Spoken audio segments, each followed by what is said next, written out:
अस्सलामुअलैकुम, सुबह खैर, very good morning and a very good day to all of you. आज है Tuesday, second day of the week और सेकंड चांस, अगर कुछ गलत हो गया है, second chance to improve yourself, second chance to do something better in your life. This is your host Mahnoor Qureshi और मेरे साथ है रिजवान अली अहमद। और जो गलत हुआ है उसको ठीक करने का चांस तो है, लेकिन एक चीज़ है महानूर जिसकी हमेशा ज़रूरत रहती है, और वो है कि हम जिस तरह से गुफ्तगू करते हैं किसी के साथ भी, और अगर हम अच्छे तरीके से गुफ्तगू करें, और कुरान पाक में भी इसका हुक्म है कि लोगों से अच्छे तरीके से, एहसन तरीके से बात की जानी चाहिए और गुफ्तगू करनी चाहिए। तो बात ही वो पहली चीज़ है जिसे हम कम्युनिकेशन कहते हैं। बिल्कुल ऐसा ही है। आगाज़ होता है, आप किसी से पूछते हैं, किसी को कुछ बताते हैं, तो यही वो आगाज़ है, पहला बैरियर ख़त्म होता है, फिर आप किसी को जानते हैं, बात आगे बढ़ती है, ताल्लुक़ आगे बढ़ता है, और यही वो चीज़ है जिससे हमारे रवैये भी दुरुस्त हो सकते हैं, बहुत सारी चीज़ें हम बर्दाश्त कर सकते हैं, बहुत सारी चीज़ों को हम लेट गो कर सकते हैं कि बिल्कुल कुछ नहीं होता, खैर है। बिल्कुल ये बात अगर किसी ने तल्ख बात कर दी है तो उसका अगर अच्छे तरीके से गुफ्तगू करते हुए अच्छे तरीके से जवाब देंगे तो शायद वो मामला वहीं डिफ्यूज भी हो सकता है। बिल्कुल जनाब, तभी तो कहा जाता है कि बात कीजिए ताकि आप पहचाने जाएं। और होता भी ये है कि जो हमारी लाइफ के एक्सपेरिमेंट्स और एक्सपीरियंसेस होते हैं, जो हमारी लाइफ की हर्डल्स होती हैं और जो हमारी लाइफ की अचीवमेंट्स होती हैं, जब हम किसी से बात करते हैं तो हम उस सारी चीज़ों को रिप्रेजेंट कर रहे होते हैं। अक्सर रिजवान, हमने सुना होगा कि इर्द गिर्द हमारे ये कहा जाता है, जो हमसे बड़े लोग हैं, कि आपकी जो बात होती है, the way you talk and what you talk, आपके पूरे शजरा नस्ब की आकासी कर रही है। बिल्कुल ऐसा ही है। तो अच्छी बात कीजिए और अच्छे अखलाक के साथ पेश आइए, एक दूसरे का साथ दीजिए। और अगर जिस तरह रिजवान ने कहा कि कोई किसी ने तल्ख बात कर ही दी है, किसी से कोई गलती हो ही गई है, तो दरगुजर से काम लेना बहुत ज़रूरी होता है, और यही बड़ा बना है। खैर, पाकिस्तान ने भी बहुत ही बेहतर अंदाज से और बहुत ही शानदार तरीके से अपनी बात की है, और पूरी दुनिया को पाकिस्तान ने अपनी बात पहुंचा दी है। और देखिए उसके असरात कि फ़ंड का क़याम हो रहा है, पाकिस्तान के मुतालबात को तस्लीम किया जा रहा है, जो पाकिस्तान का नुक्ता नज़र है उस पर दुनिया राज़ी हो रही है। और हम बात करें मौसमी तब्दीली के हवाले से, जिस तरह से पाकिस्तान ने तरक्की पज़ीर ममालिक के G77 ग्रुप में पाकिस्तान ने ये आवाज़ उठाई थी, और फिर चीन की लीडरशिप में इस ग्रुप ने गुज़िश्ता COP 27 में शर्म शेख में इस बात पर इत्तिफाक किया था कि फ़ंड का क़याम होना चाहिए, लॉस एंड डैमेज फ़ंड का। बिल्कुल। और इस मरतबा दुबई में जो COP हो रही है, COP 28 कॉन्फ्रेंस ऑफ पार्टीज, उसमें फंड के क़याम का ऐलान भी किया गया है, $30 अरब का इनिशियली। और चाहे बिल्कुल थोड़ा ही सही, लेकिन महानूर अच्छी बात यह है कि आगाज हो चुका है। और जो कहते हैं ना, बारिश का पहला कतरा, गो कि हमारे लिए तो गुज़िश्ता बरस बारिशें अच्छी नहीं रही, फ्लैश फ्लडिंग हुई पाकिस्तान में, बहुत ज़्यादा नुकसानात हुए, लेकिन दुनिया ने पाकिस्तान का साथ दिया। पाकिस्तान ने अपना मौक़िफ़, अपनी बात दुनिया के सामने रखी, और इस ऐसे अंदाज से रखी, इतनी यकसुई से रखी कि दुनिया पाकिस्तान की गलती ना होने के बावजूद पाकिस्तान की बात को तस्लीम किया। और जहां पर देखा जा रहा है कि कार्बन एमिशन ज़्यादा है, उन ममालिक ने तस्लीम किया कि हम इसको कम करेंगे और लॉस एंड डैमेज फंड भी कायम करेंगे। बिल्कुल। और जिस तरह फंड के हवाले से रिजवान आपको बता रहे हैं, $30 अरब फंड का क़याम किया गया है, क़याम का ऐलान किया गया है। और ये ऐलान किया है मुत्तहिदा अरब अमारात के सदर शेख मोहम्मद बिन ज़ैद अल नहयान ने। और ये फंड जो है ये कितना कारआमद साबित होगा, ऑब्वियसली इसके हवाले से हम सुबह पाकिस्तान में आपको अपडेट तो करते हैं। ये फंड तरक्की पजीर ममालिक, जो कि कंट्रीब्यूटर्स तो कम हैं कार्बन एमिशन में, लेकिन वो अफेक्टीज़ बहुत ज़्यादा हैं। और ये अफेक्टीज़ किस तरह अपने आप को सस्टेनेबल डेवलपमेंट की तरफ, सस्टेनेबल प्लानिंग की तरफ लेके जाएंगे इस फंड के थ्रू, इस पर हम हमेशा बात करते हैं। लेकिन अगर हम बात करें रिजवान, ये जो COP 28 हो रही है, इससे पहले हमने पाकिस्तान में भी बहुत से सेमिनार्स अरेंज किए गए, कॉन्फ्रेंसेज अरेंज की गई, ताकि ना सिर्फ जिस तरह इंटरनेशनल लेवल पे आपको स्क्रीन पर नज़र भी आ रहा है, COP 28 में पूरी दुनिया से जो रहनुमा हैं वो शिरकत करते हैं, अपने अपने एजेंडास को रिप्रेजेंट करते हैं, अपने अपने जो ममालिक होते हैं उनके प्रॉब्लम्स को हाईलाइट करते हैं, और फिर उसका हल निकालने के लिए बात भी करते हैं। पिछले साल भी लॉस एंड डैमेज फंड का ऐलान किया गया, इस साल जो है ऑब्वियसली एक और फंड का भी ऐलान किया गया। इसके साथ साथ जो है हमने करना क्या है इस पर भी बात की गई। लेकिन अच्छा महानूर, जिस तरह से हम देखें, गुज़िश्ता बरस सैलाब आया पाकिस्तान में, जो शदीद बारिशें हुई, और ये मौसमी तब्दीलियों की वजह से ही हुआ सब कुछ। अक़वाम मुत्तहिदा के secretary general Antonio Guterres Pakistan आए, उन्होंने पाकिस्तान का विज़िट किया। फिर बहुत सारे इंटरनेशनल तंजीमें, इदारों ने पाकिस्तान में विज़िट किया। पाकिस्तान में सैलाब के बाद की जो सूरत हाल है, उस हवाले से जो रिपोर्ट्स उनकी आई वो इतनी ख़तरनाक थी। अक़वाम मुत्तहिदा के सेक्रेटरी जनरल का ये कहना था कि पाकिस्तान में जो सूरत हाल है सैलाब के बाद की, उसको बयान करना जो है उसके लिए अल्फाज नहीं है उनके पास। और जो सूरत हाल बनी फिर सिर्फ पाकिस्तान नहीं, हम देखते हैं कि इस खित्ते में स्पेशली बांग्लादेश की बात करें, श्रीलंका की बात करें, भारत की बात करें या फिर अफगानिस्तान में जो मौसमी तब्दीलियों के असरात नज़र आए, जो एक्सट्रीम्स हमें नज़र आई मौसम की, चाहे वो गर्मियाँ हो या सर्दियाँ हो, उसके बाद ये ज़रूरी था कि इस हवाले से कुछ ना कुछ ऐसे एफर्ट्स किए जाएँ जिनकी वजह से दुनिया में लोगों को कुछ बेहतर हो सके, उनके मामलात, उनके हालात बेहतर हो सके, ख़ासतौर पर मौसमी तब्दीलियों की वजह से जो फूड सिक्योरिटी का एक प्रॉब्लम है, साथ ही साथ पानी की स्कार्सिटी का हमें प्रॉब्लम है और दीगर मसाइल बढ़ रहे हैं, उनको किसी तरह से कम किया जा सके। बिल्कुल, हम इस पर कल भी बात करते हैं, वाटर मैनेजमेंट कितनी ज़्यादा ज़रूरी है। वाटर मैनेजमेंट नहीं होगी तो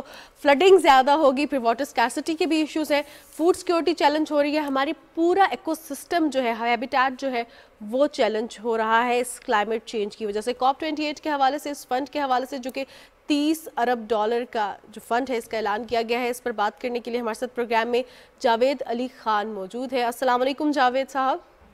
जी वालेकुम अस्सलाम, कैसी हैं मानूर, आप ठीक हैं? अल्हम्दुलिल्लाह। जावेद साहब, आपसे जानना चाहूंगी कि ये जो फंड जिसका ऐलान किया गया है, ये पाकिस्तान और पाकिस्तान जैसे डेवलपिंग कंट्रीज के लिए कितना अहम है?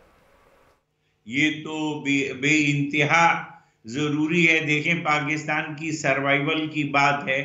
पाकिस्तान देखा जाए तो 1% से कम ग्लोबल एमिशन में कंट्रीब्यूट 0.8% कंट्रीब्यूट करता है, लेकिन टॉप 10 कंट्रीज, वल्नरेबल कंट्रीज में हमेशा रहा है। तो हमेशा हमारी मईशत, और हम इतनी हेविली पॉपुलेटेड कंट्री हैं, तो जब हमारी इकोनॉमी इसी वजह से क्रैश हो रही है कि बारहा और बार बार जो है ना, हम किसी न किसी क्लाइमेट चेंज के इम्पैक्ट से बहुत शदीद तरीके से मुतासिर होते हैं।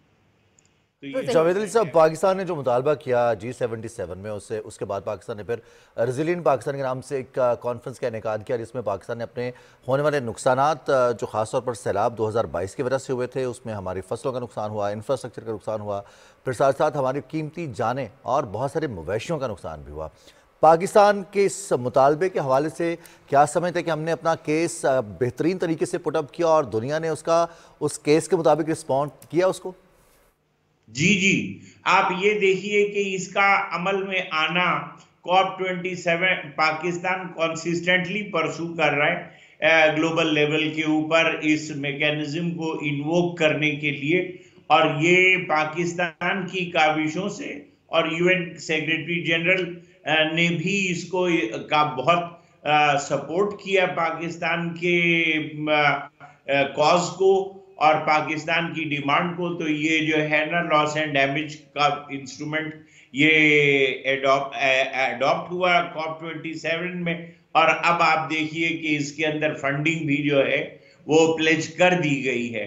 तो इस लिहाज से पाकिस्तान वल्नरेबल होने के साथ साथ डिप्लोमेटिकली भी और इंटरनेशनल फोरम पे बहुत एक्टिवली अपना केस परसू करता रहा है, और इंशाअल्लाह खुदा करेगा तो ये मैकेनिज्म जो है वो एक्चुअलाइज हो जाएगी। और हम अभी, आप ये देख लें, अगर आप थोड़ी सी मतलब ये बताऊं कि $500 मिलियन का जो है वो वर्ल्ड बैंक सपोर्ट दे रहा है रिहेबिलिटेशन के लिए 2022 के जो अफेक्टेड लोग हैं, लेकिन उसमें कुल 2.1 मिलियन लोग जो है ना, उनके पास शेल्टर नहीं है। उसमें से सिर्फ 350,000 कैटर हो रहे हैं। तो कितने लोग हैं इस शदीद सर्दी में बेघर हैं और कोई शेल्टर उनको मुहैया नहीं है अभी तक। इतनी शदीद सूरत हाल है। सही जावेद साहब, शदीद सूरत हाल तो है, बहुत एडवर्स सिचुएशन चल रही है, लेकिन मसले का हल क्या है? अब अगर हमें फंड मिलेगा, या हमें वैसे भी अगर फंडिंग की जाती है, या विद इन द पाकिस्तान जब भी कोई बजट उसके लिए एलोकेट किया जाता है, तो सबसे पहले क्या करने की ज़रूरत है कि हर साल ये जो फ्लड्स आ रहे हैं इसकी मैनेजमेंट किस तरह की जाए? मैं आपको बताऊं कि मैं आजकल UN हैबिटेट का कंट्री हेड हूँ, और हम लोग जो है वो 2 टेक्निकल कमेटी सिंध में हैं जिसको कि हम चेयर कर रहे हैं। एक जो है क्लाइमेट रिजिलियंट सेटलमेंट प्लानिंग, दादू में जो है ना, वो सबसे ज्यादा मुतासिर हुआ था दादू सिंध के अंदर। तो वहां पर कमानगढ़ एक जगह है, दे है, वहां पर हम क्लाइमेट रिजिलियंट सेटलमेंट प्लान को पायलट कर रहे हैं और वो बन चुका है उसका खाका और नक्शा, और हम उनके साथ काम कर रहे हैं। तो सबसे पहले आपको सेटलमेंट्स को प्रोटेक्ट करना पड़ेगा जो मुतासिर होते हैं। तो फिर ये उसके लिए क्लाइमेट रिजिलियंट सेटलमेंट प्लान एक वो इंस्ट्रूमेंट है जिसके जरिए आप अपनी आबादियों को अगली दफा मुतासिर होने से बचा सकेंगे। तो ये एक था। दूसरे जो है वो लैंड इंटाइटलमेंट को भी हम लोग चेयर कर रहे हैं। उसमें जो है ना वो ये है कि जो बेघर लोग हैं, खास तौर पर जो फीमेल हेडेड हाउस होल्ड हैं, उनको मालकाना हक दिलवाने के लिए, और उनको वो 0.5 मिलियन ऐसे लोग हैं जिनको के हम इन्वेंट्री उनकी बना रहे हैं, और उनमें से उनको जमीन दिलवाना है और उसके बाद उनका शेल्टर प्रोवाइड करना है। तो ये वो इकदाम है प्रैक्टिकली जो ग्राउंड पर लेने की जरूरत है, ताकि आने वाले वक्तों में हम ज्यादा से ज्यादा क्लाइमेट रिजिलियंट बन सके और हमारी वो मुतासरा आबादियां जो हैं वो महफूज से महफूज होती जाएं। अच्छा जावेद अली साहब, एक बहुत बड़ा चैलेंज जहां पर आपने कहा कि लोगों को महफूज करना होता है, जो इलाके अफेक्ट होते हैं उनको बचाना होता है, लेकिन हम देखते हैं कि बहुत सारे हमारे दरिया हैं जहां पर पानी का बहाव बहुत कम हो गया और बहुत सारे लोग वहां पर आबाद हो गए, वहां पर उन्होंने काश्तकारी भी की, अपनी बस्तियां भी बनाई। साल 2022 के सैलाब से पहले बहुत सारी कोशिशें की हुकूमत ने उन लोगों को वहाँ से मूव करने की, लेकिन लोगों को शायद नॉलेज नहीं था या फिर वो इस चीज़ से आगाह नहीं थे कि कितने बड़े पैमाने पर सैलाब आ सकता है और कितनी बड़ी तबाही हो सकती है। साथ साथ ये अवेयरनेस कितना बड़ा चैलेंज है, और इस फंड के क़याम से अवेयरनेस के लिए भी कोई कैंपेन चलाई जा सकती है? जी हाँ, लाजमी तौर पर जब आपके पास रिसोर्सेज होंगे तो वो जो है ना, मसलन जैसे एक है early warning system. Early warning system में जो है वो पहले से उनको आगाह कर दिया जाता है कि क्या सूरत हाल है और किस हद तक गंभीर हो सकती है। तो वो उससे वो उनको अपनी तैयारी करने में या नकल मकानी में या वक्त के ऊपर नकल मकानी में आसानी हो जाएगी। और दूसरी ये है कि वो डेजिग्नेटेड शेल्टर्स होते हैं, वो अब ये सारी चीजें जो है ना, ये जितना सबसे बड़ा जो पाकिस्तान में चैलेंज है वो रिसोर्सेज का है, कैपेसिटी बिल्डिंग का है, और एक जामे प्लान का है।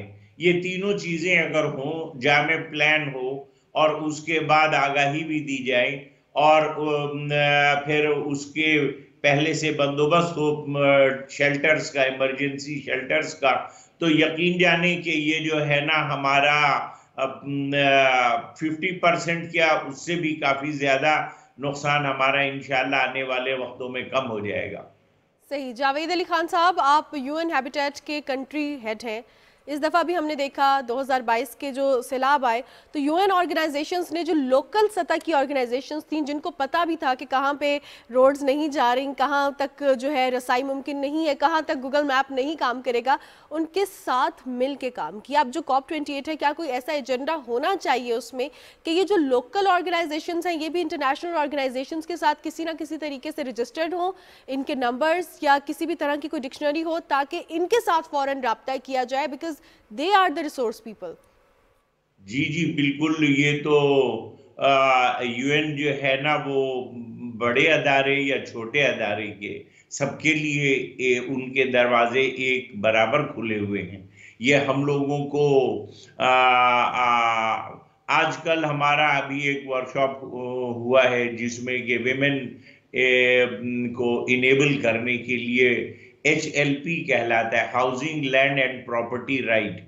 यंग लॉयर्स को हम ट्रेन कर रहे हैं और ये लोकल लेवल के ऊपर उनको आगाही दी जा रही है, जिसके जरिए खास तौर पर जो सबसे ज्यादा मुतासिर तबका हमारे यहाँ है वो फीमेल्स हैं, उनके लिए बेइंतहा चैलेंजेस हो जाते हैं। तो ये हमारा यानी जिसमें कहते हैं लीव नो वन बिहाइंड, तो यूएन बेसिकली जो है ना वो रॉक बॉटम में लोएस्ट स्ट्रेटा पर जो सबसे ज्यादा मुतासिर होते हैं उनको एड्रेस करता है, उनको सपोर्ट देने की कोशिश करता है ताकि वो मार्जिनलाइज लोग या वो कम्युनिटी जो है, मसलन जैसे विमेन हैं, चिल्ड्रन हैं, वो डिसेबल्ड लोग हैं, इनको खास खुसूसी तवज्जो होती है उस तरफ कि इनको प्रोटेक्ट करना भी इंतहा ज्यादा जरूरी है।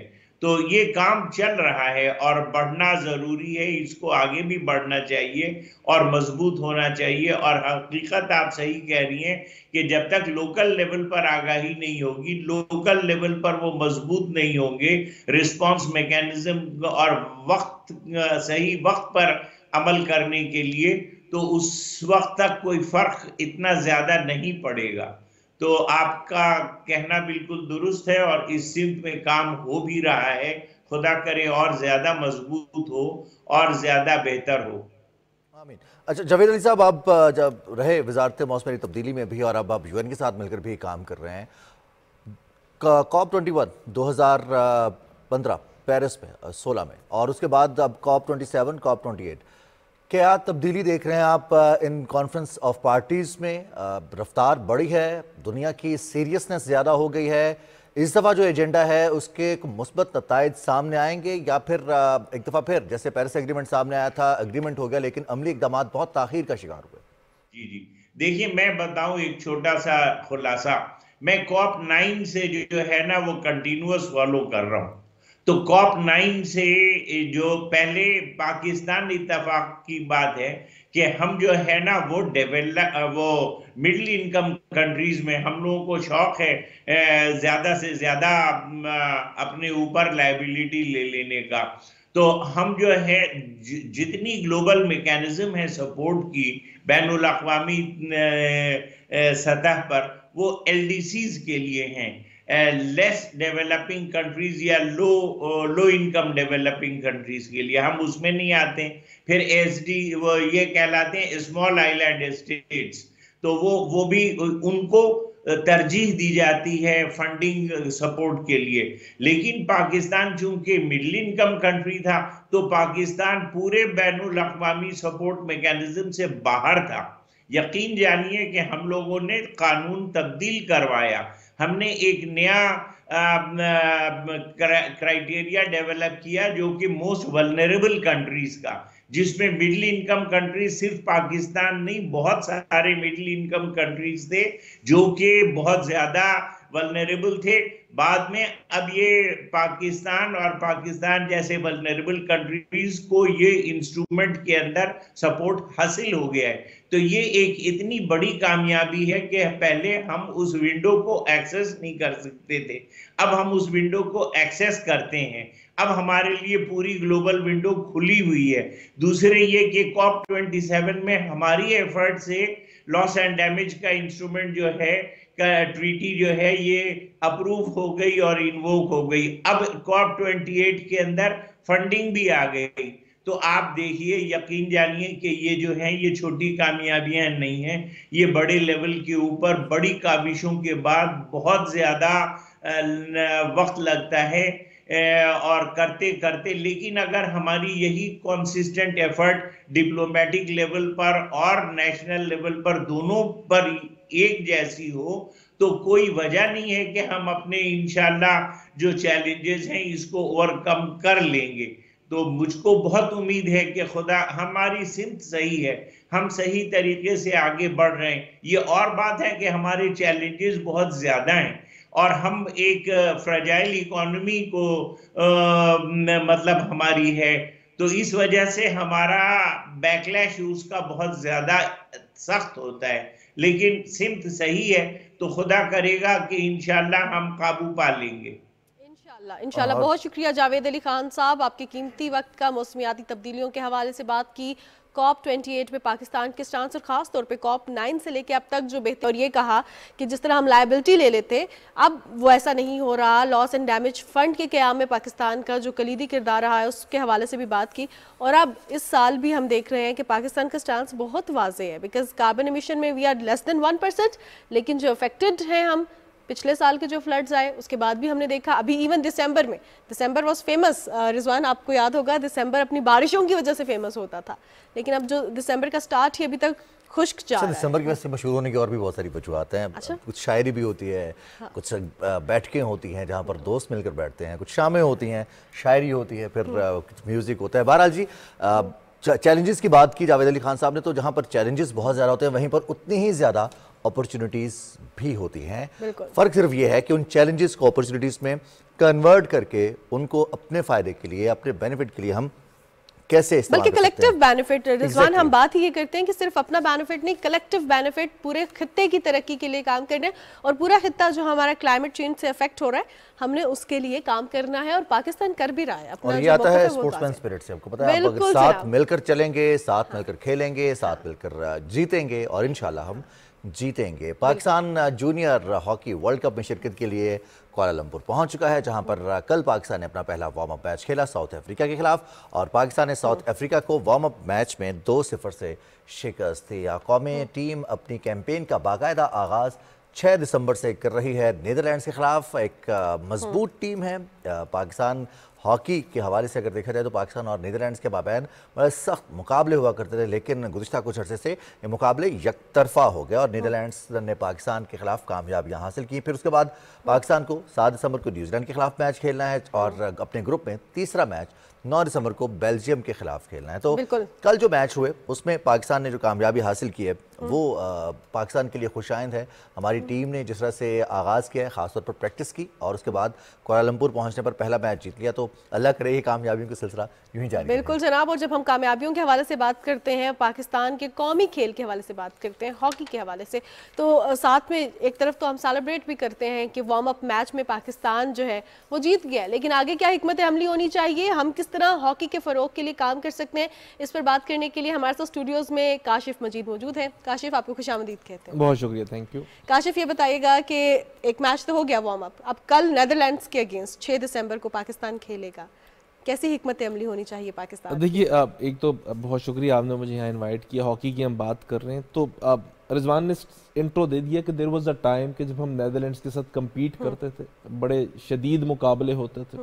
वो यूरोपियन जायंट था, हम एशियन जायंट थे। वो यूरोपियन हॉकी के स्टाइल को फॉलो कर रहा था, हम एशियन हॉकी को फॉलो कर रहे थे। तो बड़े क्लासिक इनकाउंटर्स रहे। बल्कि आखिरी वर्ल्ड कप जो हम जीते 94 में, जो कि सीनियर वर्ल्ड कप था, उसका फाइनल भी हम नेदरलैंड्स के अगेंस्ट खेले और कमाल का खेले। बट अनफॉर्चुनेटली ये खेल डिक्लाइन पे चला गया। अब हम जूनियर लेवल की बात करते हैं, अंडर 21 की बात करते हैं। साउथ अफ्रीका से जीत जाना बिल्कुल ऐसे ही है कि जैसे एक नो आमूज टीम से हम जीत के। हम अपनी बात करें तो हम वर्ल्ड चैंपियन है 4 मरतबा के, सीनियर पे, जूनियर में नहीं है, लेकिन चलिए बाहर गया। इंफ्रास्ट्रक्चर ख़त्म हो गया या बहुत सारे मसाइल हो गए। अब कल के मैच का अगर मैं सिर्फ तस्करा करूँ तो पाकिस्तान के लिए इम्पोर्टेंट क्या होगा कि हम एक अच्छा compete कर सकें उनके साथ, एक टफ कंपटीशन दे सकें।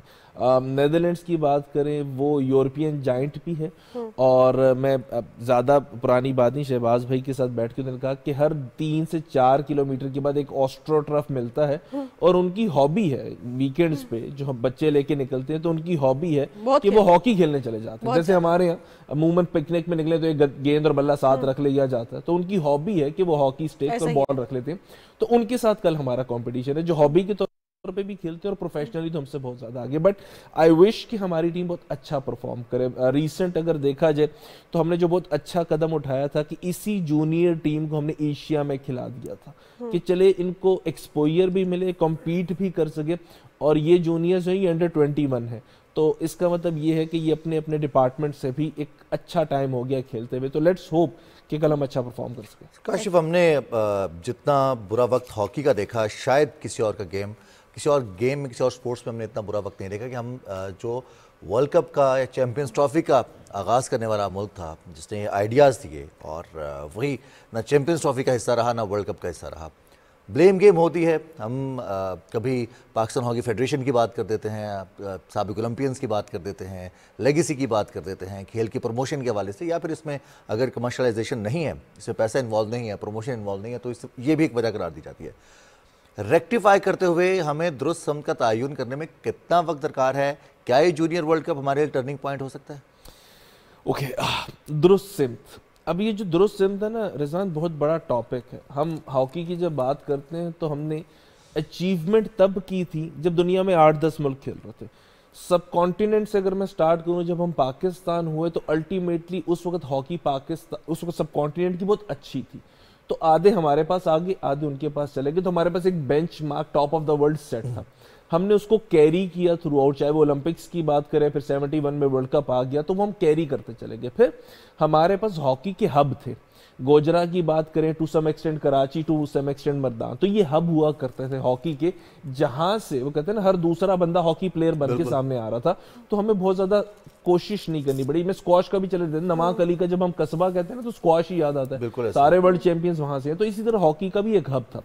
अनफॉर्चुनेटली हमने क्या किया कि अपने ही टैलेंटेड बच्चों को कोई इंफ्रास्ट्रक्चर नहीं दिया और कोई बहुत ज्यादा उनकी परवरिश नहीं की। मीडिया का रोल भी डाल सकते हैं, प्लेयर्स का भी डाल सकते हैं, लेकिन इंपॉर्टेंट यही है कि एज अ नेशन हम खुद भी पीछे होते चले गए। देखिए आसान कर लेते हैं, हम इस्लामाबाद में बैठे हुए, कितनी मर्तबा आपने सरे राह चलते हुए ये गाड़ी में बैठे, बाइक पे बैठे, किसी को हॉकी का बैग उठाए जाते हुए देखा होगा कि यार ये हॉकी खेलने जा रहा है। ये चलिए यूं तस्करा कर लेते हैं कि कितनी मर्तबा हमने किसी स्कूल के गेम्स में देखा होगा कि यार आज हॉकी का मैच है। तो जब हम एज अ नेशन पीछे होते चले गए तो गेम ने भी सफर करना था। एक और चीज जो हमारे साथ हुई, 94 तक हम अपनी लेगेसी के साथ, ये इंडिविजुअल ब्रिलियंस के साथ खेल रहे थे। शहबाज सीनियर आउटस्टैंडिंग खेल रहे थे, शहबाज जूनियर, ताहिर जमान, आसिफ बाजवा, ख्वाजा जुनैद, ये नाम हमारे पास मौजूद थे। लेकिन जब इनका डिक्लाइन स्टार्ट हुआ as a physical sports person, तो हमने इन्हीं को अपनी एकेडमी का दर्जा नहीं दिया। छोटी सी हॉकी फेडरेशन और बहुत सारी खींचा तानी स्टार्ट हो, टर्निंग पॉइंट था डिक्लाइन की जाने। डिक्लाइन, देखिए डिक्लाइन किसी 80s में अगर वेस्ट इंडीज टॉप पे था तो उन्होंने भी अपने प्लेयर्स के दरमियान खींचा तानी की, आज वो एग्जिस्ट ही नहीं करता। हम स्क्वाश में टॉप पे थे तो जहांगीर जानशेर के हमने यूज ही नहीं किया। जहांगीर वर्ल्ड चैंपियन स्क्वाश के तो प्रेसिडेंट बन गए, हमारे लिए शायद इतने मोतबर नहीं थे, अब जाके हम दोबारा रिवाइवल की बात करें। सो ये जब हमारा किसी भी चीज का डिक्लाइन तब स्टार्ट होता है जब उस गेम के जो हैं, जो कि कंसिडर किए जाते हैं दैट प्रिसाइज मोमेंट, उनकी निगहदाश्त प्रॉपर नहीं। ये कितना अच्छी बात है कि अभी देखते हैं कि गुज़िश्ता दिनों लाहौर में इवेंट हुआ हॉकी के हवाले से और उसमें निगरान वज़ीर आज़म अनवारुल्लाह काकड़ पहुंचे। उन्होंने हॉकी से अपनी वाबस्तगी का इजहार किया। जो ओलंपियंस मौजूद थे उस तकरीब में, उनसे उन्होंने कुछ वादे किए और फिर जो प्लेयर्स हैं जिन्होंने नेशनल लेवल पर भी खेले हैं और डोमेस्टिक भी खेल रहे हैं, उनको भी ये यकीन दिलाया है कि हम जो तमाम एफर्ट्स हैं हॉकी की बेहतरी के लिए वो करेंगे और हर सूरत करेंगे। कितनी हौसला अफजा बात है। और क्या तमाम इदारों तक ये पैगाम पहुंचता है जो हॉकी से वाबस्ता हैं या दीगर गेम से भी वाबस्ता हैं कि अगर टॉप लीडरशिप हमारी सीरियसनेस का मुजाहरा करती है और खेल पर तवज्जो देती है तो उसके बाद फिर रिजल्ट्स भी सामने आएंगे? देखिए बड़ा ज़रूरी है। आपने अनवारुल्लाह काकड़ साहब का तस्करा किया, मैं मीर ज़फ़रुल्लाह खान जमाली साहब का तस्करा कर देता हूँ। वो नेशनल लेवल के हॉकी प्लेयर थे और वो ये जो ओलंपियंस जिनका बड़े बड़ों का नाम लेते उनके साथ खेले हुए थे।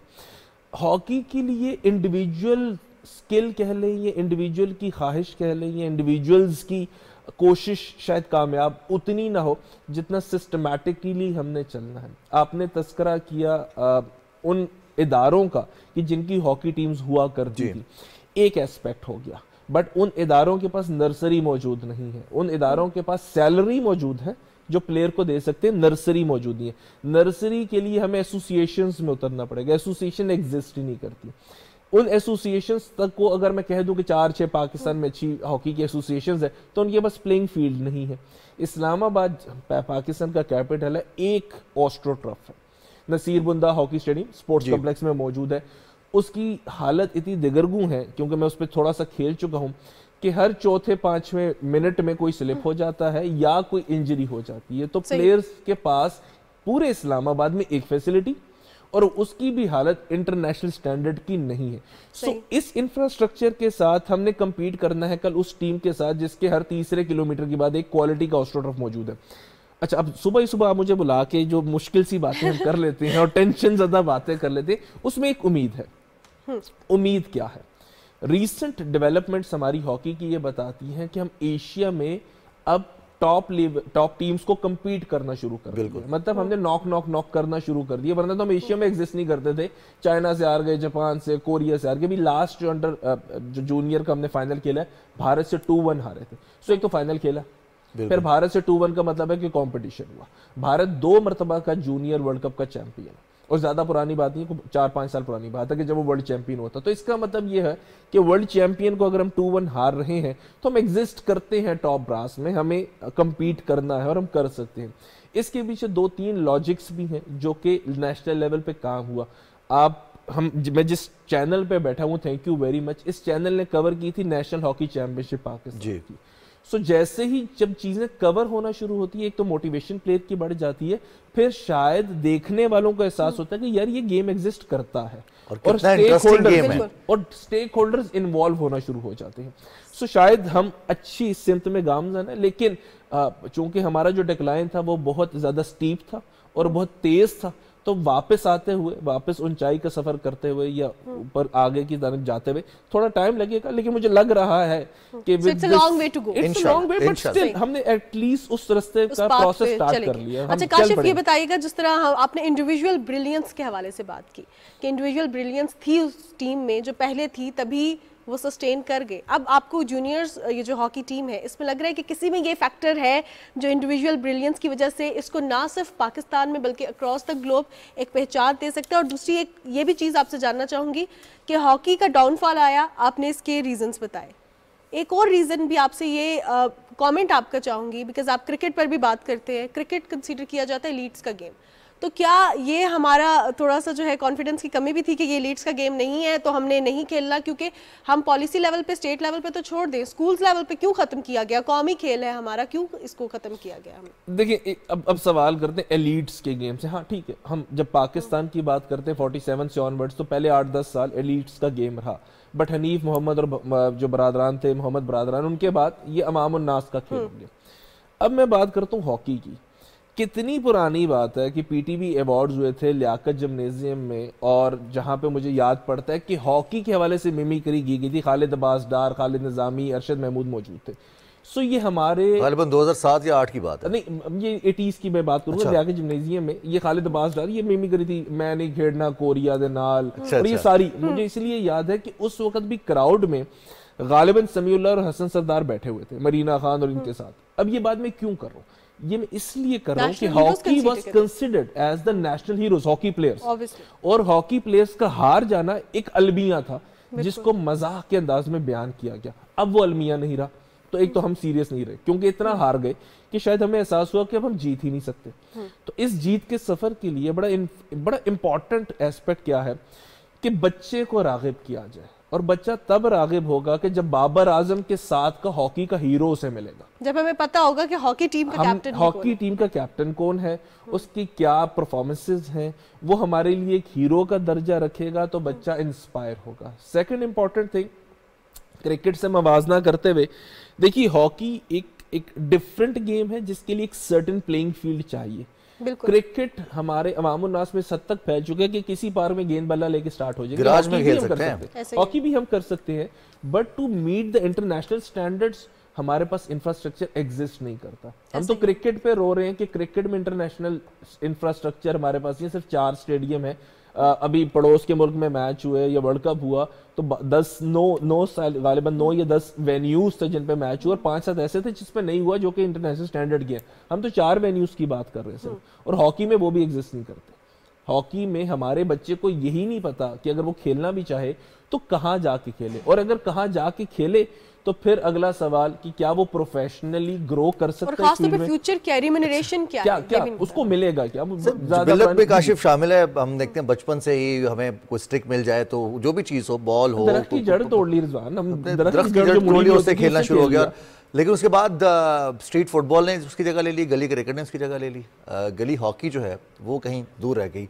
अब जो अपॉर्चुनिटीज़ हमें नज़र आई पाकिस्तान सुपर लीग क्रिकेट से वाबस्ता, और हम देखते हैं कि न सिर्फ क्रिकेट की बेहतरी के लिए बल्कि दीगर गेम्स के लिए भी, दीगर स्पोर्ट्स के लिए भी कुछ इनिशिएटिव्स लिए गए। पाकिस्तान में हॉकी लीग के इनेकाद की बात की गई, एटलीस्ट बात की गई। अब मीडिया का किरदार कितना है? सिर्फ बने बनाए हीरोज़ को पेश करना या फिर हीरोज़ को बनाने में भी मदद करना? आई गेस एक तो मीडिया, फिर सोशल मीडिया, ये दो चीजें अब साइमल्टेनियसली चल रही हैं। दोनों की जो प्रेजेंस है, ये इंपॉर्टेंस है, उससे हम इनकार कर ही नहीं सकते। मैं हॉकी की अगर सिर्फ बात करूं ना, तो मुझे याद पड़ता है कि आखिरी मर्तबा हॉकी के किसी प्लेयर को मैंने किसी मीडिया के प्रोग्राम में देखा था तो शायद वो इमरान थे, इमरान भट्ट जो पाकिस्तान के थे, जिन्होंने ये कहा था कि नान चने खा के हम कम्पीट नहीं कर सकते उस लेवल पे। बड़ा उसको मीम्स भी बनाई गई, मजाक भी हुआ, बट ही वाज राइट। क्यों? जब मैं ये नेशनल अभी भी कैंप लगा हुआ था जूनियर्स का, और ये स्पोर्ट्स कम्प्लेक्स है इस्लामाबाद स्पोर्ट्स बोर्ड में, ये अपारा से आगे तो तमाम लोग इस्लामाबाद में, ये सारे नेशनल प्लेयर्स मौजूद रहे। मैं ये बात क्यों कर रहा हूँ, 3 टाइम का जो खाना था ना, वो सिर्फ खाना था, उसकी जो न्यूट्रिशनल वैल्यू वो एग्जिस्ट नहीं करती। exactly. उनको ये नहीं पता कि प्रोटीन्स कितने लेने हैं, कार्ब्स कितने लेने हैं, अब मिल्क क्या होगा, बटर की क्या अमाउंट होगी, एक चार्ट क्या होता है न्यूट्रिशन। नहीं, वो जो 3 टाइम का खाना मैं और आप खा रहे हैं वो भी खा रहे थे। उन्होंने एक्सर्ट करना है दिन में 2 time for their physical fitness और compete करना है टॉप लेवल पे। मैंने और आपने नॉर्मल जिंदगी गुजारनी है, हल्की फुल्की 5-7 मिनट की रनिंग वॉक कर ली, दैट्स इट। बट हम दोनों का खाना बराबर था। मैं इधर बात करूं, फिर आगे आपने एक और जो सवाल रेज किया कि हमने जब दुनिया को देखना है और मीडिया पे हमने जब अपने प्लेयर को पोर्ट्रे करना है, तो कुछ देर के लिए भूल जाना है कि ये दुनिया का हीरो नहीं है। हमने सिर्फ ये याद रखना है ये पाकिस्तान का hero. Let's start with Pakistan. वो पाकिस्तान का नेशनल चैंपियन है, ये पाकिस्तान का कप्तान है।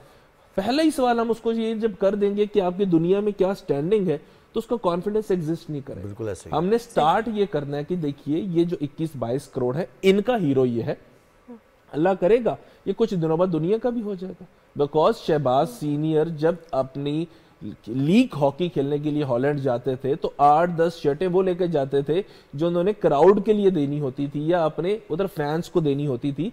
तो दुनिया के हीरो क्या होते हैं भाई हमें पता है। स्पोर्ट्स डिप्लोमेसी एक तरह से एक पॉजिटिव इमेज हमने देखे हैं दुनिया में हीरो क्या होता है, हमने देखा है, इसी गेम ने हमें दिखाया है। Let's start with Pakistan. So, अब जो जूनियर्स टीम है, आपको लग रहा है कि इसके लिए भी वो जो इंफ्रास्ट्रक्चर बिल्ड किया जा रहा है या उनके लिए भी ट्रेनर्स या ऐसी चीजें मौजूद हैं कि उनकी भी जो प्रॉपर डाइट है उसको डिजाइन किया जाए। Now do we have such facilities? Sports nutrition की बात हो रही है, स्पोर्ट्स मेडिसिन की बात हो रही है। क्यों राना मुजाहिद गालिबन टीम के साथ अब हुआ क्या कि जो एक्स प्लेयर्स थे कुछ अरसा आपस में खींचातानी करने के बाद उन्होंने एहसास किया कि हमें ये लगता है उन सब प्लेयर्स को कि लेट्स पे बैक। अब पे बैक वो किस अंदाज से कर रहे हैं, बिकॉज उनके अपने कॉन्टेक्ट्स हैं फॉर देयर गुड डेज।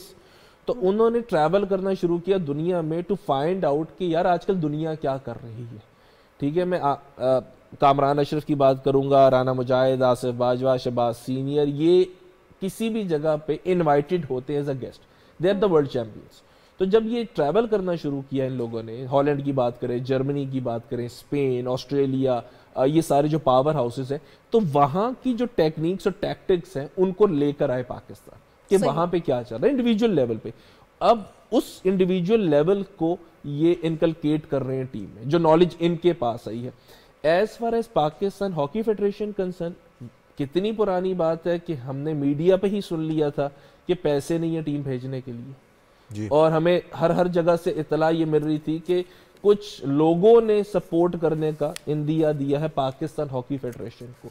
सो ये जो लोग हैं, आपने इंडिविजुअल की बात की और वजीर आजम साहब का तस्करा किया, तो कितना ही नामुमकिन सा ये सवाल है कि इदारों को लाजिम कर दिया जाए कि आपने इस टीम को या इन टीम्स को जो हॉकी की एग्जिस्ट करती हैं सपोर्ट करना है to make a better Pakistani team. So तब भी एक क्राइटेरिया एटलीस्ट सेट हो जाएगा कि डिपार्टमेंट्स, इदारे जो भी हैं, जो भी एग्जिस्ट करते हैं, जैसे आपने पीएसएल का तस्करा किया, हम फ्रेंचाइज हॉकी भी स्टार्ट कर सकते हैं। दुनिया में मैं मानता हूं कि टॉप ब्रास नहीं आएगी, बट ये जरूर है कि एशिया लेवल का टॉप एथलीट हमारे पास आए। शुरू में हम उसको ग्लैमराइज करेंगे तो आएंगे। हमने खुद से हमारे नाज़रीन कह रहे होंगे कि हम हॉकी की सिर्फ हॉकी के हवाले से जो बुरी चीज़ें हैं वो डिस्कस कर रहे हैं। एक्चुअली जब डिक्लाइन होता है किसी भी गेम का, किसी भी स्पोर्ट्स का, किसी भी शोबे का, तो उसमें से बहुत सारी चीज़ें ऐसी होती है जब रेक्टिफाई करनी होती है, उनका डायग्नोसिस करना होता है, तो आपको सिर्फ बुरी खबरें आ रही होती हैं। खुदा ना खास्ता अगर हमको टेस्ट भी करवाएं तो उसमें भी आता है कि आपको ये भी बीमारी हो सकती है, ये भी हो सकती है, ये भी हो सकती है, तो मेडिसिन ले लें। लेकिन वे आउट भी तो डिस्कस किया जा रहा है। बिल्कुल। और काशिफ, हम देखें एक बड़ी अजीब सी बात थी कि हम हॉकी को लेकर जब बात करते हैं कि हमारे लिए हॉकी स्कूल्स में, कॉलेजेस में, यूनिवर्सिटीज़ में या फिर फ्रेंचाइज लेवल पर भी जो हमारे प्लेयर्स इंटरनेशनल फ्रेंचाइज लीग खेलने के लिए भी गए, तो उनको भी या तो बागी कहा गया या फिर उनका पाकिस्तान हॉकी के लिए दरवाज़ा बंद कर दिया गया, और फिर स्टेटमेंट्स और पूरी दुनिया में जो जग हंसाई होती है। इन मैटर्स को रिजॉल्व करने के लिए पाकिस्तान हॉकी फेडरेशन को या फिर जैसे आपने कहा डिपार्टमेंट्स होने चाहिए, एटलीस्ट एसोसिएशन ही होनी चाहिए जो पूरी दुनिया में बड़े प्लेयर्स जो खेल चुके हैं, जिन्हें नाम बनाया, उनकी अपनी एक एसोसिएशन हुई ताकि प्लेयर्स के राइट्स का भी प्रोटेक्शन हो सके और साथ साथ हॉकी की बेहतरी के लिए भी काम हो सके। हमारे यहाँ कितनी ज़रूरी है? ओके, एक सवाल कि जो प्लेयर बाहर गया लीग खेलने, अब हुआ क्या कि पाकिस्तान का मैच है, ये पाकिस्तान का कैंप है, ये पाकिस्तान का नेशनल लेवल का कोई इवेंट है, साइमल्टेनियसली उसको ऑफर आ गई सपोज नेदरलैंड्स की लीग से या स्पेन की लीग से, तो प्लेयर ना बड़ी मुश्किल में है। ठीक है, एक तरफ उसको वो खर्चे नजर आ रहे हैं जो उसकी लाइफ में एग्जिस्ट करते हैं, और पाकिस्तान की लीग खेलते हुए या पाकिस्तान के डिपार्टमेंट खेलते हुए या पाकिस्तान की एसोसिएशन का नेशनल लेवल का इवेंट खेलते हुए उसकी डेली है 3,000, 5,000, 7,000, दैट इज इट। वहां डॉलर्स हैं, पाउंड्स हैं, यूरोज हैं। तो एक तो उसका ये माइंडसेट है कि यार मैं वहां जाऊं, बिकॉज क्रिकेट के प्लेयर की हम लाइफ देखते हैं 10 साल 15 साल, हॉकी उससे भी कम है, इतना फिजिकली इंटेंस गेम है कि लाइफ ये 5 से 7 साल पे महदूद होगी। उस 5 से 7 साल में उसने पिछले अपने जिंदगी के अजाले भी करने और आगे फ्यूचर भी बनाना है, तो उसको वो पाउंड, वो जो भी डॉलर है, वो अपनी तरफ खींच रहा है, अट्रैक्ट कर रहा है। एक तो ये मसला हो गया। दूसरा मसला उस प्लेयर का क्या है कि वो चाहता है कि वो अच्छी हॉकी भी खेले, बिल्कुल ठीक है, और उसको अपॉर्चुनिटी भी मिल रही है, तो वो अच्छी हॉकी के लिए भी जा रहा है।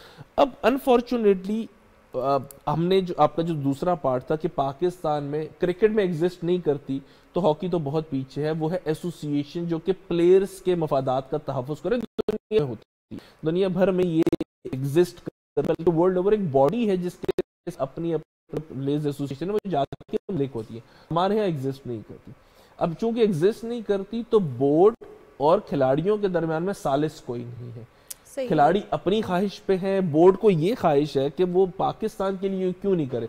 बोर्ड में लोग कौन से मौजूद हैं जिन्होंने पाकिस्तान का पीक देखा है। वो जब अपने माइंड से सोचते होंगे कि यार we are the 4 time world champions, ये लड़का पाकिस्तान की शर्ट नहीं पहनने को तैयार, ये नहीं खेलना चाह रहा, तो there is a huge vacuum between the two sides. उस वैक्यूम को फिल करने की जरूरत है।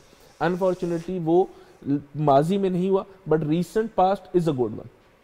पाकिस्तान की हॉकी को एक्सपोजर भी कुछ मिल रहा है, पाकिस्तान की हॉकी जा भी रही है खेलने के लिए।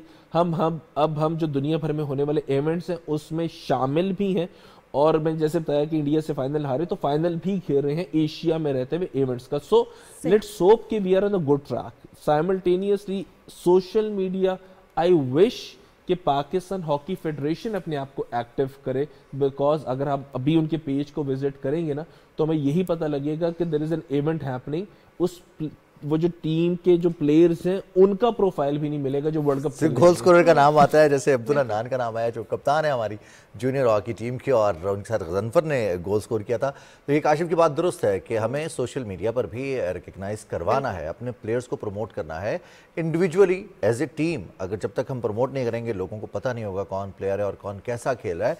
अरशद नदीम की मिसाल हमारे सामने है कि अरशद नदीम जब फाइनल के लिए कम्पीट कर रहे थे तो तभी हाई बनी थी, और तभी हमने देखा था कि पूरे पाकिस्तान के जो टीवी चैनल्स हैं, सोशल मीडिया है, उस पर बराह रास्त आ रहा है कि अरशद नदीम आज रिकॉर्ड बनाएंगे, पाकिस्तान के लिए गोल्ड मेडल हासिल करेंगे, नहीं करेंगे, रिजल्ट्स और उस कंपटीशन को देखने के लिए। और फिर हमने देखा बहुत सारे स्टूडेंट्स ऐसे थे, बहुत सारे नौजवान थे, बच्चे थे जिन्होंने जैवलिन थ्रो की प्रैक्टिस करना शुरू कर दी थी और उसके लिए रिक्वायरमेंट्स को सर्च करना शुरू कर दिया था। तो ये इम्पैक्ट होता है, ये हमारी भी जिम्मेदारी है। और अल्हम्दुलिल्लाह पाकिस्तान टेलीविजन न्यूज़ जब भी मौका मिलता है हम हॉकी की बात भी करते हैं, हम फुटबॉल की बात भी करते हैं, क्रिकेट की बात भी करते हैं, हम इंडोर गेम्स की बात भी करते हैं, और जो हमारे एथलीट्स हैं, इवन अफराद बहम माजूरी की जो गेम्स है उसको भी बहुत हम हाईलाइट करते हैं। Thank you so much Kashif for your time. आपने बहुत अच्छे से क्रिकेट और हॉकी का कंपैरिजन भी किया, वे आउट के हवाले से भी हमें आगाह किया, हमें बताया कि अब आगे क्या करना चाहिए, क्यों डाउनफॉल आया। Thank you so much for your time. Kashif Majeed हमारे साथ थे और अक्सर क्रिकेट के हवाले से भी बात करते हैं, हॉकी के हवाले से भी बात करते हैं, लेकिन अब वक्त हुआ है न्यूज़ अपडेट्स का, और न्यूज़ ब्रेक के बाद वापस आएंगे सुबह पाकिस्तान में।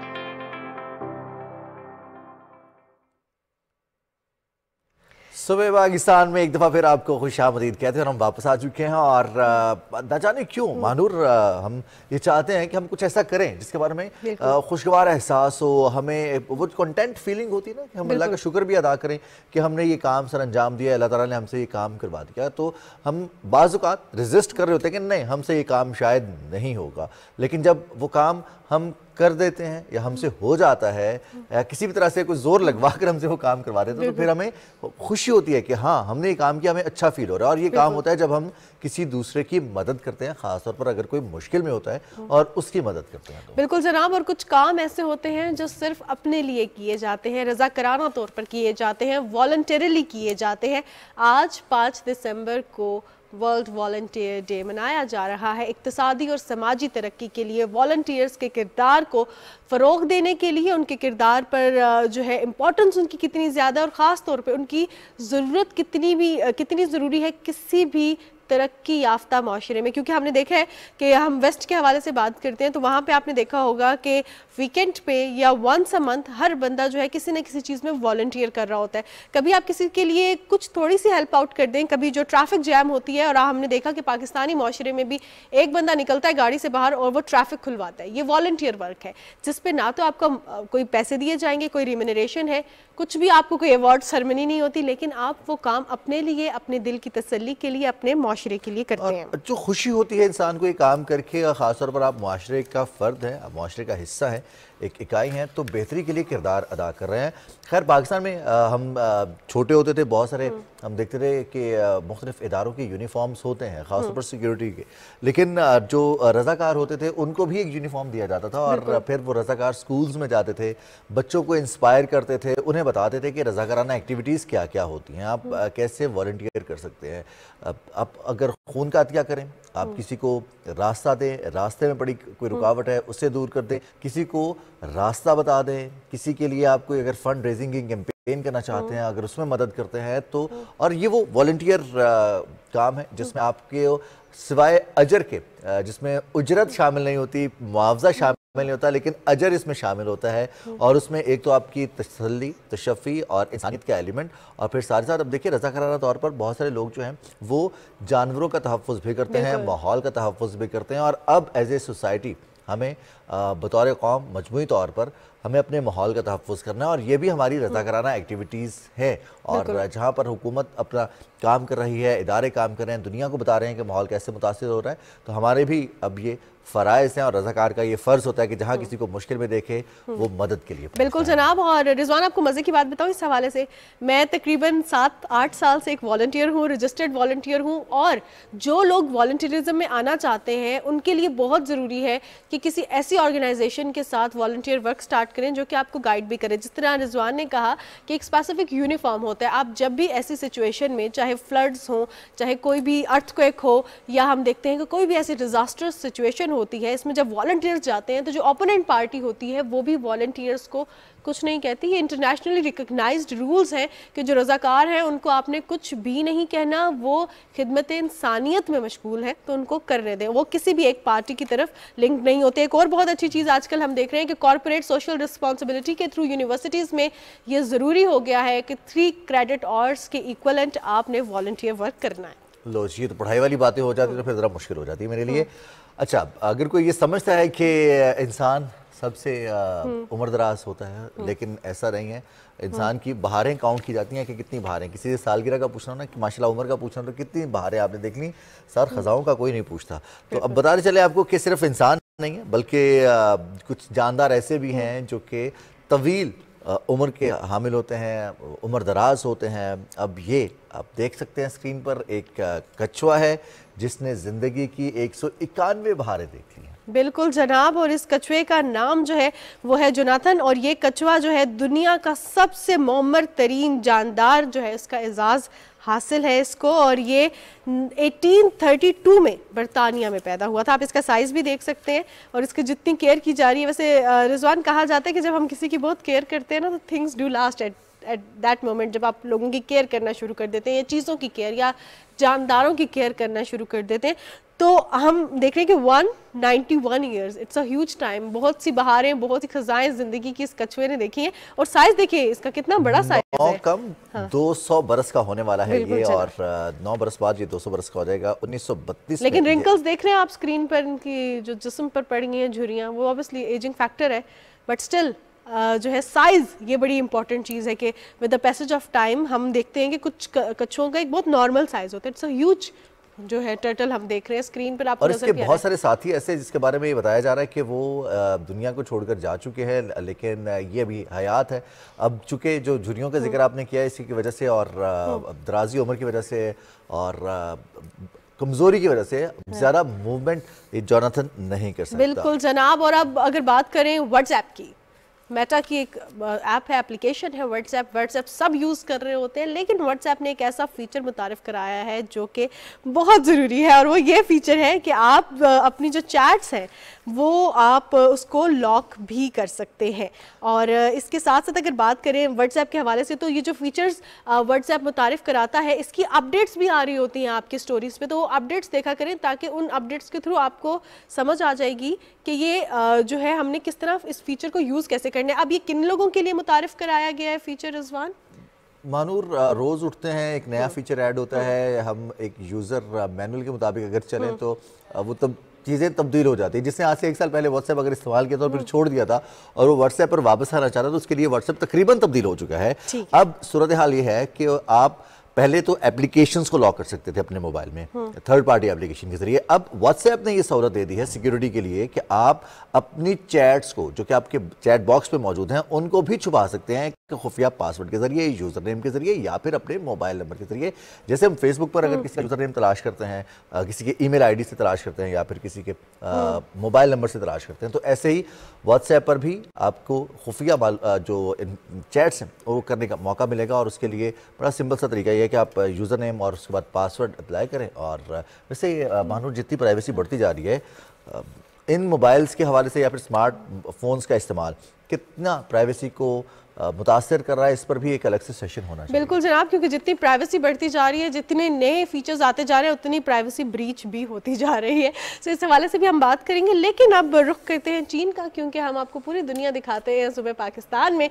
तो चीन के एक रेस्टोरेंट में एंड्रॉयड वेटर्स काफ़ी वायरल है। उस एंड्रॉयड वेटर्स के बारे में ये कहा जा रहा है, जो है तो ज़ाहिर इंसानों जैसी, लेकिन ये एक रोबोट की तरह बर्ताव करती है। और मीडिया रिपोर्ट्स के मुताबिक एक रेस्टोरेंट में काम करने वाली मिस किन ने अपनी जो सारी हरकत है ना, वो बिल्कुल जो है रोबोट की तरह, रोबोटिक हरकत कर रही है और रोबोट्स की तरह बना ली है। आप हमारी स्क्रीन पर देख सकते हैं। मुझे ये लगा था कि शायद ये रोबोट है और ये इंसान जैसा है। बिल्कुल, लेकिन आप ये जो बता रही हैं कि इंसान है, ये रोबोट जैसा। और हम ऐसे बचपन में जो है ना, वो जो कठपुतली तमाशा होता था ना, तब हम ऐसे स्टेप्स करते थे। ये देखिए रिजवान, पुतली तमाशा। और अभी लोक मेला में भी पुतली तमाशा था, और उस तमाशे में जिस तरह से पुतलियों को नचाया जाता है, अब ये रोबोटिक्स की जो रोबोट की मूवमेंट होती है, और फिर अब टेम्परामेंट कितना ज़रा चाहिए, ऑब्जर्वेशन कितनी अच्छी होगी, इनकी रिस्पांस कितना अच्छा होगा, और इनको एंड्रॉयड वेटर्स का नाम दिया गया है।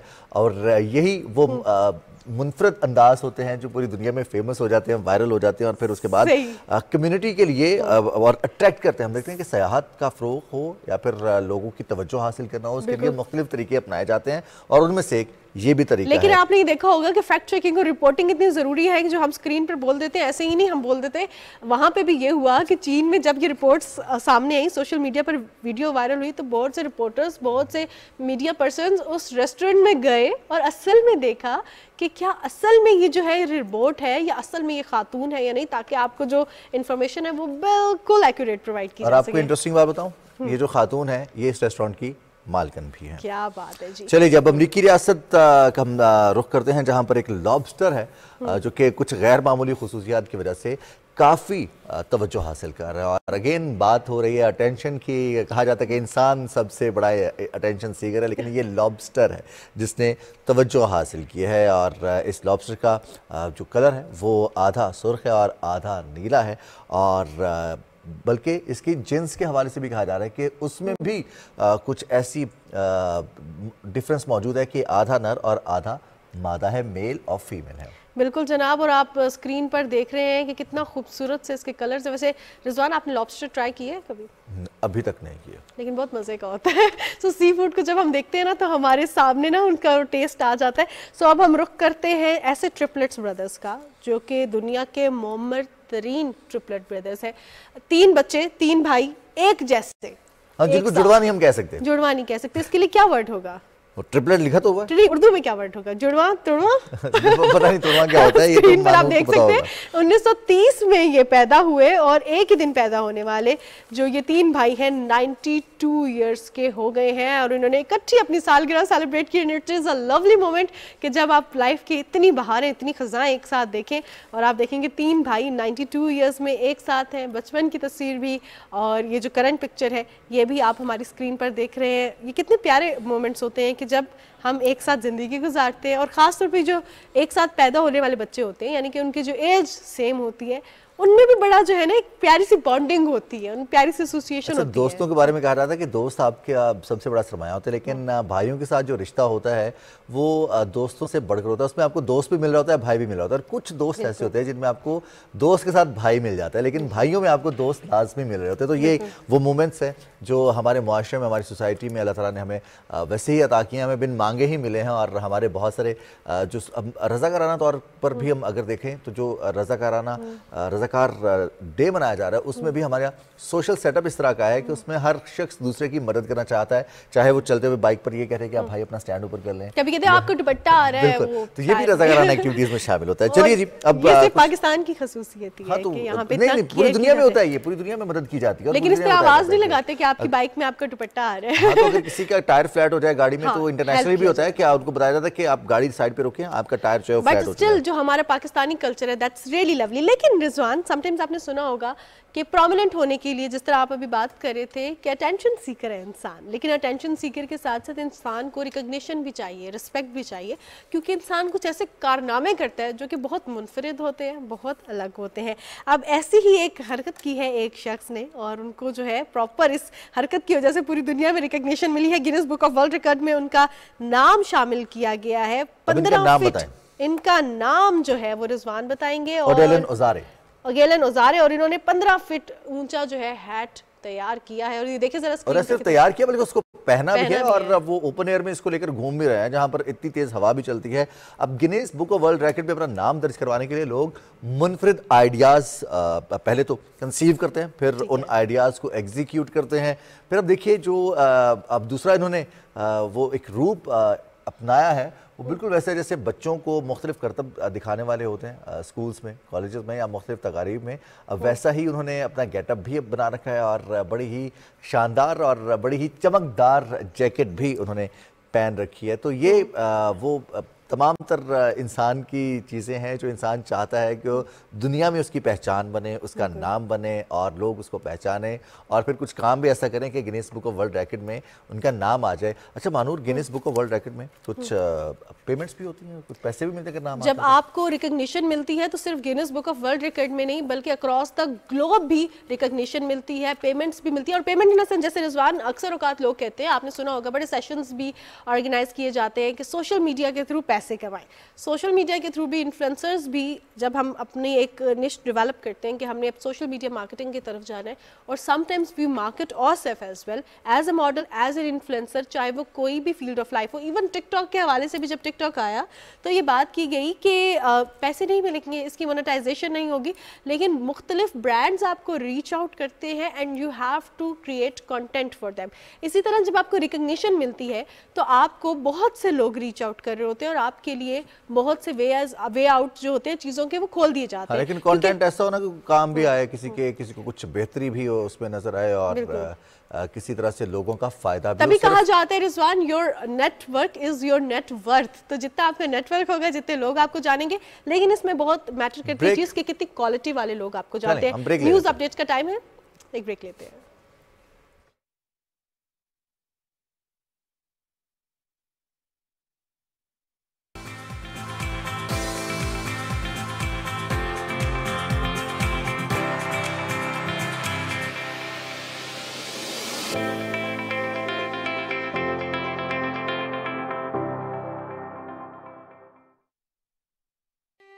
हमेशा से खातून हमारे लिए सब कुछ करती आई हैं, लेकिन अब हमें उनके लिए कुछ करना चाहिए। ऐसा तो सब माँ अपने बच्चों के लिए करती है। वो हमारी माँ नहीं है, वो हमारे चचा की बेवा है। खालदा खातून आई है। उसे बिठाओ और इंतजार करने का कहो। मैं कुछ पूछना चाहूँ तो? तुम क्या पूछना चाहते हो? जो तुमने नहीं बताया। 2 बार आप हरीम का रिश्ता तोड़वाने की कोशिश कर चुकी हैं। अगर तीसरी बार ऐसी कोई साजिश की तो मुझसे बुरा कोई नहीं होगा। मेरी शान और शौकत देखकर तुमसे आप पे आ गई। झूठ झूठ झूठ। खातून, मुझे हारिस से शादी नहीं करनी, आप उन्हें इनकार करते हैं। और अगर ये सब तुम्हें शादी के बाद पता चलता तो मैं उससे फौरन तलाक ले लेती।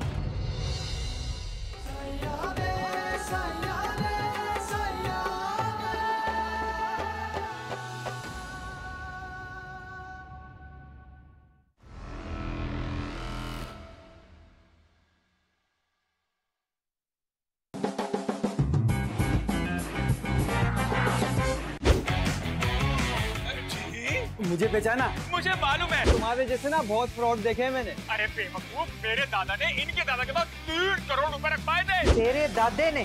जा पुत्र जा, फौरन अपने दिमाग का इलाज करा। मैं तो कहनी है हैदराबाद टूर जा। मैं बता रही हूँ मुझे कोई फ्रॉड है। यहाँ कोई किसी का एतबार क्यों नहीं करता भाई? सुना तुमने शादी कर ली? क्या करता? तुमने घासरी डाली? ओहो, मतलब मेरे लिए दादा ने किसी को चेक किया। और तेरा दादा कवर में भी टिक के नहीं रह सकता। लड्डू में हड्डी।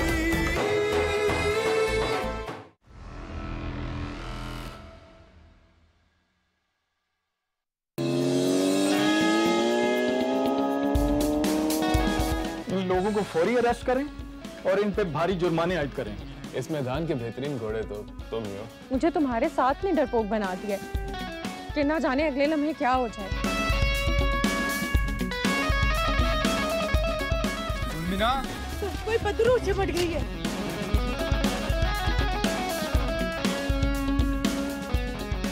बुलंदियां पहाड़ों का जाल है।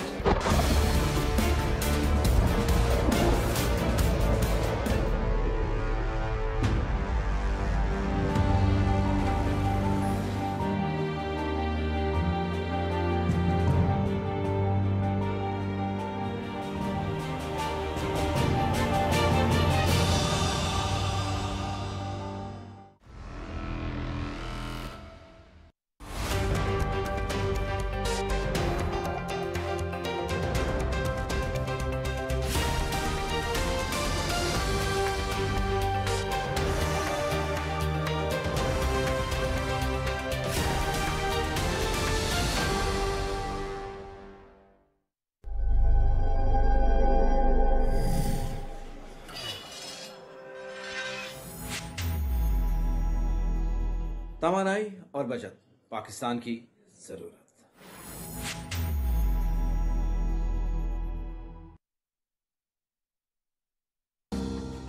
क्या आप जानते हैं कि आपकी गाड़ी की हाइलाइट्स या HID लाइट्स दूसरे मुसाफिरों के लिए दौरान ड्राइविंग तकलीफ का सबब बन सकती हैं?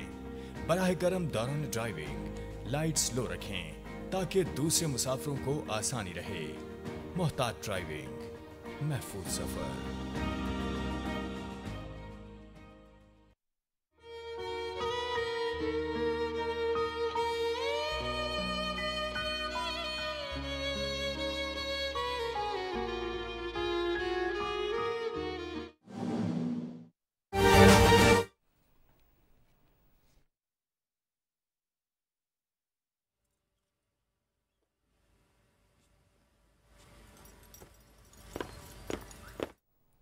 मनाजिर इस वक्त आप मुलाहिजा कर रहे हैं जहलम से, जहां मेजर मोहम्मद अकरम शहीद निशान हैदर की 52वीं यौम शहादत की तकरीब इस वक्त जारी है।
1971 की पाक भारत जंग के हीरो मेजर मोहम्मद अकरम शहीद निशान हैदर का आज 52वां यौम शहादत मनाया जा रहा है।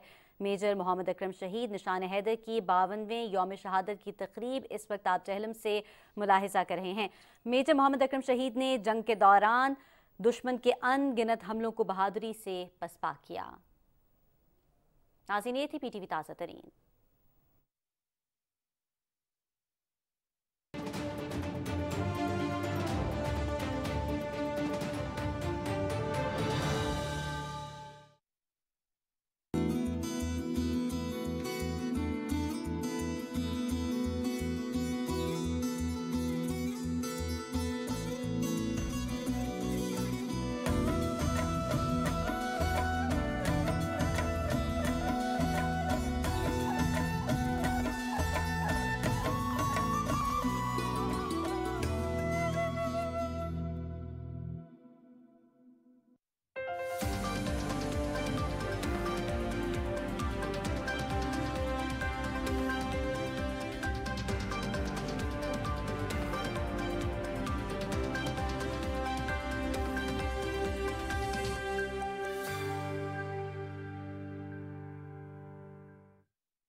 सुबह पाकिस्तान में एक बार फिर खुशामदीद। बहुत खूबसूरत सी सुबह, आखिरी घंटा, और आखिरी घंटे में अगर हम बात करें ज़िंदगी के हवाले से तो रिजवान, जब हम सुनते हैं गीत मुझसे पहली सी मोहब्बत मेरे महबूब ना मान। अच्छा, ये तो मेरा सवाल आपने चुराया। मैं महानूर से पूछने वाला था कि महानूर, जब हम बात करते हैं सिंगर्स की और ग्रेटेस्ट सिंगर्स की, तो उसमें मलका तरन्नुम मैडम नूर जहाँ का नाम सर फहरिस्त आता है। तो जब उनका नाम सामने आता है तो हमारे जहन में बहुत सारी धुनें बजना शुरू हो जाती हैं और उनके गीत जो हमने बचपन से सुन रखे हैं और अब भी सुनते हैं। आपके जहन में कौन सा गीत आता है? मेरे जहन में वो गीत आता है जो आज मैं सुनते सुनते स्टूडियो आ रही थी, सानू नहर वाले पुल ते बुला के ते खोरे माही किथे रह गया। And that's the reality. अच्छा, आपने देखा होगा कि रिजवान, जब हम मलिका तरन्नुम नूर जहाँ के हवाले से बात करते हैं, वाकई मलिका तरन्नुम है वो। क्या खूबसूरत आवाज़, क्या खूबसूरती से वो निभाती थी। जब उन्होंने उर्दू सॉन्ग्स गाए तो कहा जाता था कि उर्दू सॉन्ग्स पे जितना अबूर मलिका तरन्नुम को हासिल है किसी को हासिल नहीं है, और उनको कहा गया कि पंजाबी ना गाना। लेकिन जब उन्होंने पंजाबी गाने गाना शुरू किए तो लगता था कि वो वाकई पंजाबी गानों की भी मलिका तरन्नुम है। और सिर्फ गाने नहीं, गज़ल हो, नज़्म हो, काफिया हो, उन्होंने जो अदायगी की, शायरी, इवन कि जिस चीज़ में तरन्नुम मौजूद है वो मलिका तरन्नुम मैडम नूर जहाँ की आवाज़ ने उसे मज़ीद। अच्छा, स्क्रीन पे मलिका तरन्नुम नूर जहाँ की आप तस्वीरें देख भी रहे हैं, लेकिन आपने देखा होगा उनके बारे में कहा जाता था जब वो स्क्रीन पर आती थी तो स्क्रीन सज जाती थी। जब वो गाना शुरू करती थी तो एक माहौल, एक समा बन जाता था। उनका नाम मालूम है आपको? अल्लाह रखी वसाई। अल्लाह रखी वसाई मलिका तरन्नुम नूर जहाँ का असली नाम है। और ये जो उनकी पिक्चर आ रही है ना, ये पिक्चर उनकी, वो जो गाना है सानू नहर वाले पुल ते बुला के, उसकी जो गाया गया था उस टाइम पे PTV पे लगता था। और मुझे याद है कि हम सारे जो थे स्क्रीन के सामने बैठ जाते थे, और चाहे बच्चे भी हों जिनका रूटीन में, गज़लों में, नज़मों में इंटरेस्ट नहीं होता, वो भी स्क्रीन के सामने बैठ के मलिका तरन्नुम नूर जहाँ को देखते थे। और एक उनका स्पेसिफिक स्टाइल था, साड़ी से का जो पल्लू था उसको यूं करने का, और उनको बहुत फॉलो किया जाता था। और मलिका तरन्नुम मैडम नूर जहाँ ने अपने करियर का आगाज़ किया था अदाकारी से, अदाकारी, फिर उसके बाद गुलूकारी। और गुलूकारी भी ऐसी कि न सिर्फ एक तो होता है ना जो आपके फैंस हैं वो आपके मोतरिफ होते हैं, ऐसे लोग जिनका अपना बहुत बड़ा नाम है, उन्होंने मलिका तरन्नुम मैडम नूर जहाँ का न सिर्फ उनकी गायकी, उनकी अदाकारी, बल्कि एज ए ह्यूमन बीइंग, एक इंसान के तौर पर जो जज्बा ईमानी था उनका, जो जज्बा इंसानी था, उसकी भी उन्होंने उसके ऊपर मोहर तस्दीक सब की। और मलिका तरन्नुम मैडम, अच्छा, एक जब हम मलिका तरन्नुम के हवाले से बात करें रिजवान, तो जिस तरह फैज़ अहमद फैज़ की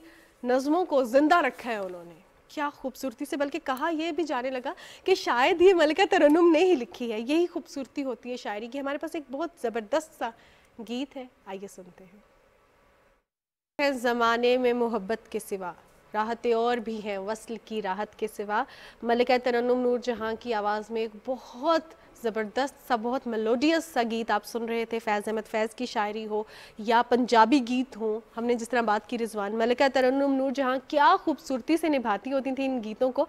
और जिस तरह रिजवान पहले भी बात कर रहे थे कि ना सिर्फ वो एक गुलकारा थी, अदाकारा थी, बल्कि वो एक समाजी कारकुन भी थी। और उनकी डेथ के बाद जब वो आवाज़ 23 दिसंबर 2000 में खामोश हुई तो बहुत से लोग सामने आए कि उन्होंने किस तरह मलिका तरन्नुम नूरजहां को उनकी ज़िंदगी में पाया।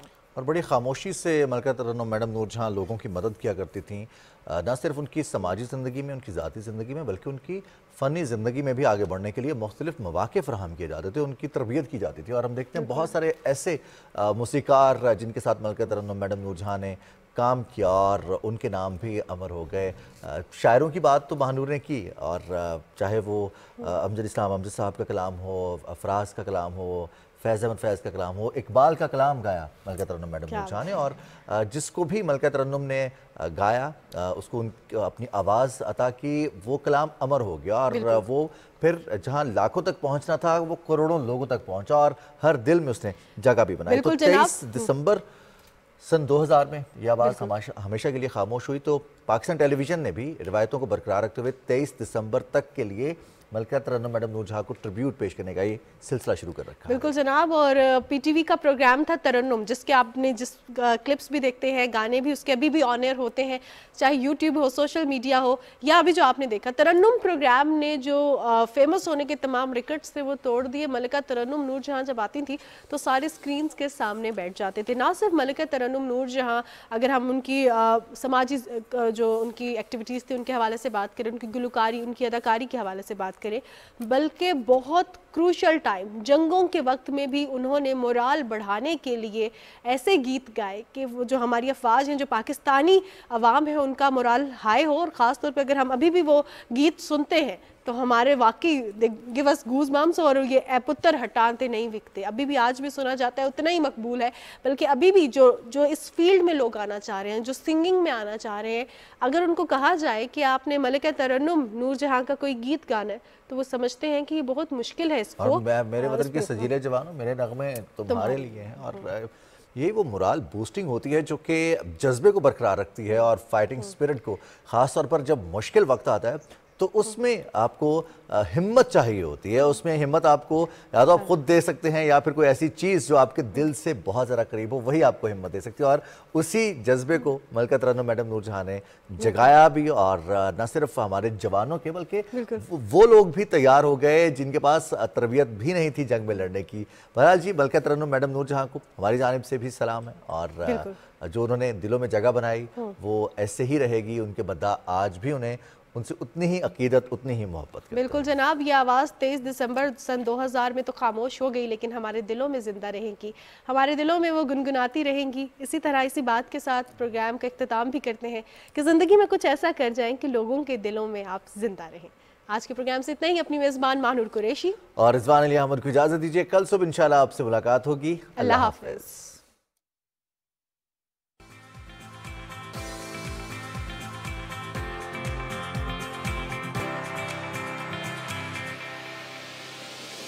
है।